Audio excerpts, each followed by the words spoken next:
भनेपछि बालेनलाई पनि अब टार्गेट हुन सक्छ तपाईँलाई त्यस्तो लाग्छ तर त्यो किनभने उनी बालेन त निकै कडा छ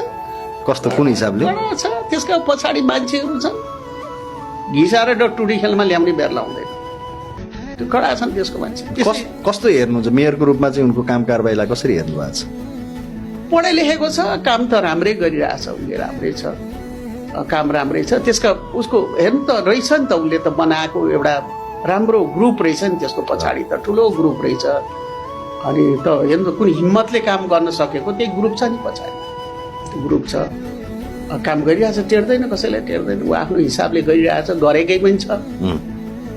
विदेशबाट आउनेहरू अब चाहिँ काठमाडौँ भएछ भन्छन् अब बस्ने लायक भएछ भन्छन् काम त गरे जेसुकै होस् काम पनि गरिरहेछ लडाइँ पनि गरिरहेछ राम्रो गनिमत कुरो के छ भने राम्रो काम मात्रै गरेर हिँड्न पाए त हुन्थ्यो नि मान्छेले